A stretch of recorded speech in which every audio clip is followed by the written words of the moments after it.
Hello అండి. Welcome to BRK news. నేను మీ Ravi Bandari. So, ఈరోజైతే సర్టిఫైడ్ ఫైనాన్షియల్ ప్లానర్ సుభాష్ గారున్నారు. ఆయనతో మాట్లాడదాం. హలో సార్, నమస్కారం. నమస్తే అండి. యాహ్! సార్, మనం ఈ రీసెంట్‌గా చూస్తా ఉన్నాం.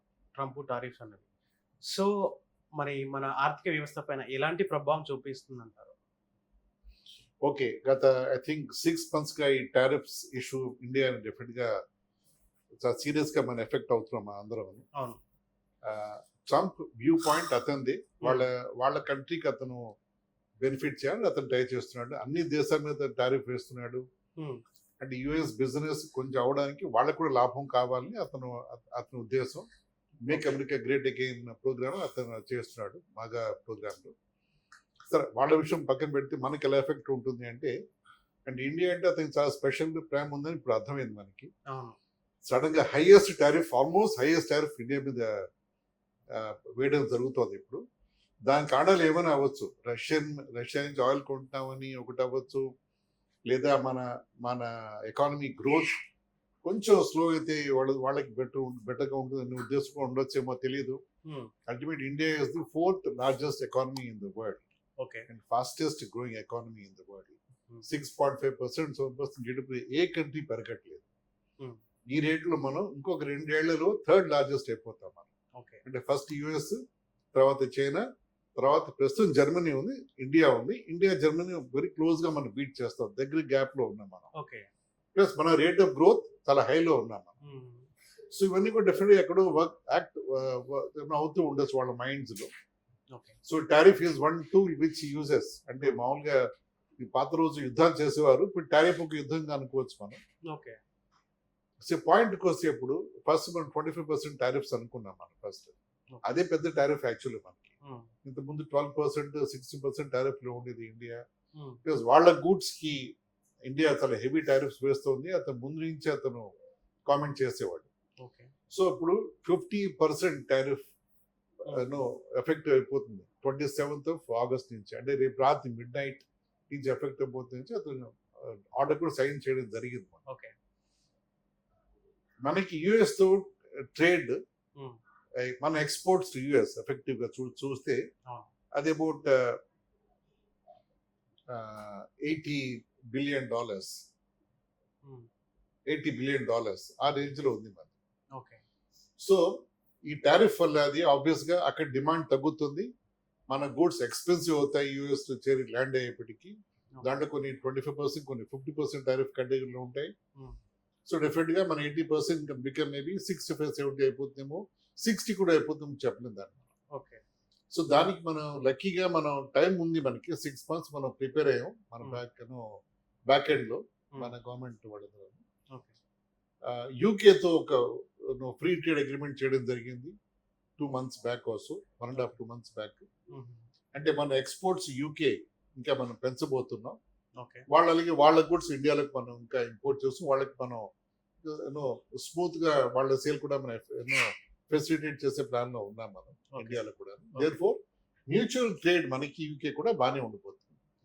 సో హోప్ఫుల్ గా ఆ ట్రేడ్ ఎక్కడైతే తగ్గుతుందో, లైక్లీ డ్రాప్ అవుతుందో టారిఫ్స్ వల్ల, అది మన యూకే నుంచి కానీ మిగతా యూరోప్ దేశాల నుంచి కూడా మనం మేకప్ చేసే ఛాన్స్ ఉంది. కానీ మేజర్ మనం ఈ డెఫిసిట్ మేకప్ చేసే అప్రోచ్ మంది రష్యాతో ఉంటుంది. మొన్న చిన్నపోయిన వారం మన ఫారెన్ మినిస్టర్ జయశంకర్ రష్యా వెళ్ళడం జరిగింది. వాళ్ళంతా పుటిన్ అష్యూరెన్స్ ఇచ్చాడు, డెఫినెట్ గా మీకు టారిఫ్ పరంగా మీకు ఏ ఇబ్బంది వచ్చినా మేము విల్ పర్చేస్ ది గూడ్స్ అని అతను అష్యూరెన్స్ ఇవ్వడం జరిగింది. సో ఓవరాల్ గా చూస్తే మనం పెద్దగా ఎఫెక్ట్ అవ్వమో అని హోప్ అయితే ఉంది మనకి. Okay sir. అంటే ఈ టారిఫ్ అనేది 20% నుంచి 50% వరకు ఎందుకు పెంచుతున్నారని అంటారు? అది ఇందాక చెప్పినట్టు ఒక 25% మాత్రం మన గూడ్స్ అమెరికా వచ్చినప్పుడు మనకు కూడా కొంచెం సఫర్ అవ్వాలి. వాళ్ళ అమెరికన్ గవర్నమెంట్ ట్రంప్ ఉద్దేశం ఏమిటంటే అమెరికన్ గూడ్స్ ఇండియాకి వచ్చేప్పటికి చాలా హై ప్రైస్ లో ఉంటున్నాయి. మన అమెరికన్ గూడ్స్ ఎక్కువ కొనట్లేదు. అంటే అమెరికన్ కార్స్ కానీ మేము ఎక్కువ ఇంపోర్ట్ చేయలేకపోతున్నాం. బికాజ్ వాటి మీద టారిఫ్స్ చాలా ఎక్కువ పెట్టాం ఇండియా మనం. సో మన లోకల్ మ్యానుఫ్యాక్చర్ మనకి బాగుండే బట్టి మనం అమెరికన్ కార్స్ ఇంపోర్ట్ చేసి చాలా ఎక్స్పెన్సివ్ మనకి. సో ఎవరు అమెరికన్ కార్స్ కొనట్లేదు. సో వాళ్ళ బిజినెస్ తక్కువలో ఉంది, మనం వాళ్ళకి ఎక్స్పోర్ట్ చేసేస్తాం. సో దాని ట్రేడ్ డెఫిసిట్ అంటాం. ఓకే. అంటే వాళ్ళకేమో తక్కువ ఎక్స్పోర్ట్స్, మనకి ఎక్కువ ఎక్స్పోర్ట్స్. వాళ్ళ exports India is quite low, మన exports US are quite high. ఈ ఇంబ్యాలెన్స్ మనం కరెక్ట్ చేయాలి. అతను డే 1 నుంచి అతను ట్రంప్ అనే మిషనరీ పాత్రలో ఉన్నాడు. ఓకే. సో 25% దాన్ని మనం అనుకోవచ్చు. మిగతా 25% రష్యా నుంచి ఆయిల్ కొంటున్నాం, అది కొనొద్దు అని ఇండియాకి అతను సీరియస్ గా వార్నింగ్ ఇచ్చాడు. ఓకే. సరే, రష్యా నుంచి ఆయిల్ ఎందుకు కొంటున్నాం అని దానికి చాలా కారణాలండి. యుక్రెయిన్ మీద రష్యా అటాక్ చేయడం, యుక్రెయిన్ రష్యా వార్ అవడం, సో ఆ దాంట్లో యూరోపియన్ నేషన్స్ కూడా దాంట్లో పార్టిసిపేట్ చేయడం, దాంతో రష్యన్ ఆయిల్ వాళ్ళ డిమాండ్ పడిపోయినప్పుడు ఆయిల్ ప్రైసెస్ పెరిగిపోతాయన్న వ్యూ ఉన్నప్పుడు ఇండియా ఆయిల్ కొంత తక్కువ ప్రైసెస్ లో తక్కువ కొని దాంతో ఇండియా బాగానే బెనిఫిట్ అవుతోంది. At the same time America ఉద్దేశంలో ఇండియా చాలా ఆయిల్ కొనేస్తామని అమెరికా వాళ్ళు ఇండియాని బ్లేమ్ చేస్తూ ఉంటారు. ఫ్యాక్ట్స్ అలా కాదు. యాక్చువల్ గా biggest import of Russian oil is China. Okay. India biggest exporter కాదు. కానీ చైనా మీద టారిఫ్ ట్రంప్ వేయలేడు. ఎందుకంటే China is very big country, వాళ్ళకి స్టేక్స్ చాలా హైగా ఉన్నాయి. అందుకని చైనా మీద ప్యూరిటివ్ ప్రెషర్ పెట్టలేడు, ఇండియా మీద పెడుతున్నాడు. అలాగే ఎల్ఎన్జి, లిక్విడ్ న్యాచురల్ గ్యాస్ అంటాం, ఎల్ఎన్జి అంటాం, అది కూడా European nation is the biggest consumer. Russia నుంచి వాళ్ళే ఇంపోర్ట్ చేస్తున్నారు. సో ఎవరైతే ఏ దేశం అన్ని బ్లేమ్ చేస్తున్నాయో, మనం రష్యా నుంచి ఆయిల్ కొనేసుకున్నానో, చీప్ ఆయిల్ కొనేసుకుని ఇండియన్ ఎకానమీ బెనిఫిట్ అయిపోతుంది అని వాళ్ళు అందరూ ఒక టీమ్ గా చేరి వాళ్ళు ఇండియాని బ్లేమ్ చేస్తారు, పాయింట్అవుట్ చేసి ఇలాగా. అది కరెక్ట్ కాదు. మనం మాటిమాటికి అన్ని ఫోరమ్స్ చెప్తున్నాం, వాళ్ళు ఇంటించి వదిలేస్తారు, వాళ్ళు పట్టించుకోవట్లేదు.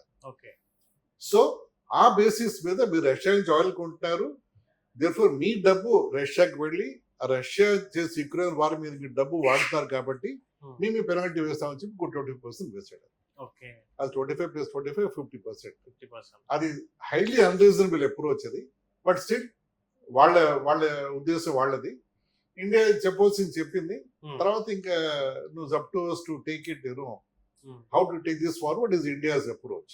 ఇందా నేను చెప్పినట్టు యూరోపియన్ యూనియన్, మిగతా దేశాలు, ఇంగ్లాండ్, యూకే, రష్యా ఉంటుంది, ఆస్ట్రేలియా, జపాన్, కొత్తగా చైనా కూడా పిక్చర్లోకి వచ్చినప్పుడు. ఇంతకుముందు ఇండియాకి చైనాకి ట్రేడ్ ఉన్నా కూడా కొంచెం హాట్ రిలేషన్స్ ఉండేవి మనకి. అంటే మనం ఫ్రెండ్లీగా ఉండేవాళ్ళం కాదు. అవసరం ఉంటే ఫ్రెండ్స్, లేకపోతే ఎనిమీస్ గా ఉండేవాళ్ళం మనం చైనా పట్ల. ఇప్పుడు రష్యా యుఎస్ మన పట్ల చాలా అగ్రెసివ్ గా అవడంతో ఇండియా స్లోగా చైనా వైపు మళ్ళుతోంది. ఇండియా చైనా ఇప్పుడు ఫ్రెండ్షిప్ లో ఉన్నాం మనం. ఇప్పుడు మనం వాళ్ళకు కూడా ఎక్స్పోర్ట్ చేసే ప్లాన్ లో ఉన్నాం, ఎక్స్పోర్ట్స్ పెంచే ప్లాన్ లో ఉన్నాం మనం. సో ఓవరాల్ గా చూస్తే మనం మార్కెట్ ఎఫెక్ట్ అవ్వకూడదు. ఇంకొక పాయింట్ చెప్పాలి ఇక్కడ. 6-8 months గా మన ఈ డిస్కషన్ జరుగుతోంది. టారిఫ్ పడుతుంది, పడిపోతుంది, ఇది ప్రాబ్లం, అది ప్రాబ్లం అని చాలా మనం చూస్తున్నాం, వింటున్నాం. మన మార్కెట్స్ పెద్దగా ఎఫెక్ట్ అవ్వలేదు. 0.5%, 1% అంటే నార్మల్ గా డ్రాప్ అయ్యి రికవర్ అయ్యే పొజిషన్స్ లోనే మన మార్కెట్ మూవ్ అవుతుంది. దాని అర్థం ఏంటంటే మన ఎకానమీ, మన ఇన్వెస్టర్స్, మన పీపుల్ ఆ యుఎస్ ఎకానమీ థ్రెట్ ని సీరియస్ గా పట్టించుకోవట్లేదు. యుఎస్ కొనకపోయినా పర్వాలేదు, మనం స్ట్రాంగ్ గానే ఉన్నాం మన ఎకానమీ అని ఒక సిగ్నల్ గా మనం అనుకోవచ్చు. అలా అనుకున్నట్టే ఏ రోజుకి ఆ రోజు 0.5%, 1% పెరిగి మళ్ళీ పడి రొటీన్ గా నార్మల్ గా మార్కెట్ మూవ్మెంట్స్ అవుతున్నాయి మనకి. సో మనం అంత వరీ అవ్వకలేదు. ప్లస్ మన ఓన్ ఇంటర్నల్ కన్సంప్షన్ పెట్టి స్ట్రాంగ్. మన మిగతా దేశాల్లో ఎక్స్పోర్ట్స్ మీద ఆధారపడం మనం. మన ఓన్ కన్సంప్షన్, మన ఓన్ మ్యానుఫ్యాక్చర్ చాలా స్ట్రాంగ్ గా ఉన్నాం మనం. సో మన ఓన్ కన్సంప్షన్ చేసుకుంటూ మనం మిగతా దేశాల నుంచి కొంచెం కావాల్సి ఇంపోర్ట్ చేసుకుని ఆ మిక్స్ అండ్ మ్యాచ్ ప్రాసెస్ లో అందులో డూయింగ్ ఓకే నా ఉద్దేశం. అంత వరీ అయిపోకలేదని నా ఉద్దేశం, నా అసెస్మెంట్. అంటే సార్ ఇప్పుడైతే మనకి కామన్ ఇన్వెస్ట్మెంట్ చేసే వాళ్ళు ఉంటారు, ఇన్వెస్టర్స్. సో వాళ్ళ ఇన్వెస్ట్మెంట్ అంటే ఇలాంటి సెక్టర్స్ లో ఇన్వెస్ట్మెంట్ చేస్తే వాళ్ళ ఇన్వెస్ట్మెంట్ మనీ అవుతుంది కదా. సో సేఫ్ అండ్ సెక్యూర్ గా, ప్రొటెక్టివ్ గా అంటే ఏ సెక్టర్ లో ఉంటుందంటారు?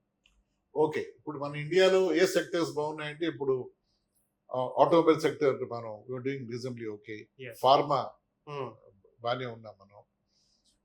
తర్వాత ఎనర్జీ సెక్టర్ లో ఆల్టర్నేట్ ఎనర్జీలో మనం చాలా బాగున్నాం, దాంట్లో బాగా గ్రో అయ్యే ఛాన్సెస్ ఉన్నాయి.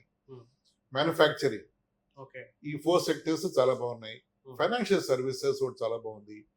తర్వాత డిజిటల్ పేమెంట్స్ చాలా అగ్రెసివ్ గా గ్రో అయిపోతుంది. మన యూపీఐ కానీ మన అంటే క్యాష్లెస్ ట్రాన్సాక్షన్స్ ఆ కంపెనీస్ చాలా ఉన్నాయి ఇప్పుడు మనకి. ఇప్పుడు Okay. ఫిన్టెక్ అంటారు దాన్ని, Right. అలాగే solar energy, Hmm. Renewable energy, wind energy, ఆ కంపెనీస్ లో మంచి గ్రోత్ ఉంది. Hmm. ఐటీ కొంచెం ప్రెసెంట్ డౌన్ లో ఉన్నా ఇట్లా అగైన్ రివైవ్ మేబీ సూనెస్ గా రివైవ్ అవుతుంది. ఒక Okay. 8-10 months లో రివైవ్ అవుతుంది. Okay. ఫార్మా ఒక్కటి కొంచెం టైం ఎందుకు పట్టే అవకాశం ఉందంటే మన India is the pharma capital of the world. Yes. 30 to 40% of pharma manufacturing in the world is made in India, that too in Hyderabad. Okay. అది మనకి చాలా పెద్ద matter of pride for us. Yes. కానీ చాలా exports US కి వెళ్తాయి మన India నుంచి, అవును, ఫార్మా India నుంచి. ఎక్స్పోర్ట్స్. సో ఈ టారిఫ్ గొడవల్లో ఫార్మా కొంచెం ఎఫెక్ట్ అవుతుంది, Okay. కానీ ఎఫెక్ట్ అవుతుంది. కానీ మిగతా దేశాలు రెడీగా ఉన్నాయి మన ఫార్మా ప్రొడక్ట్స్ తీసుకోవడానికి. ట్రంప్ టారిఫ్స్ మన ఇన్వెస్టర్స్ ఎవరైతే ఉన్నారో వాళ్ళకి ఒక ఇంపాక్ట్, వాళ్ళపైన ఏమైనా ఇంపాక్ట్ ఉంటుందంటారా? సో ఇది రిస్క్ ఫ్యాక్టర్ అంటారా? Risk factory Yes. అంటే దాన్ని టోటల్ ఇగ్నోర్ చేయలేము మనం. మీకు tariff effects the economy. Hmm. Economy effect అయితే మన కంపెనీస్, ఇండియాలో ఉండే కంపెనీస్ ఎఫెక్ట్ అవుతాయి, దాన్ని బట్టి స్టాక్స్ ఎఫెక్ట్ అవుతాయి. అంటే ఇవన్నీ లాజికల్ గా అవుతాయి యాక్చువల్గా. Okay. కానీ ఎంతవరకు అవుతుంది అనేది పాయింట్ మనం ఇప్పుడు డిస్కస్ చేసాం మనం. Hmm. సో ఇందా నేను చెప్పినట్టు ఆ టారిఫ్ వల్ల కొంచెం ఎఫెక్ట్ అవుతుంది ఇండియా, నో Okay. డౌట్. దాని బ్యాకప్ ప్లాన్స్ మన రెడీగా ఉండబట్టి మనం ఆ backup plan B, plans revive చేయగానే మనం almost back to normal level కి వచ్చేస్తాం, Okay. నా ఎక్స్పెక్టేషన్ మాత్రం. Okay. So therefore we are reasonably well place అనుకోవచ్చు మనం. Hmm. ఇందాక ఒక సెక్టర్ మీకు చెప్పడం మర్చిపోయాను, defence sector. Mhm. Okay. Indian defence manufacturing ఇప్పుడు చాలా మేజర్ హాట్ టాపిక్ గా ఉంది గ్లోబల్ సర్కిల్స్ లో. Okay. ఇంత ముందే ఉండేది, ఇప్పుడు ఇంకొంచెం బాగా ఎక్కువగా మనం అందరూ వింటున్నారు. Mhm. మన ఆపరేషన్ సింధూర్ తర్వాత మన డిఫెన్స్ మ్యానుఫ్యాక్చరింగ్, మన డిఫెన్స్ టెక్నాలజీ, మన సాఫ్ట్వేర్, Hmm. మన ఎలక్ట్రానిక్ వార్ఫేర్ లో మనం పాటించిన మనం అప్రోచ్, Hmm.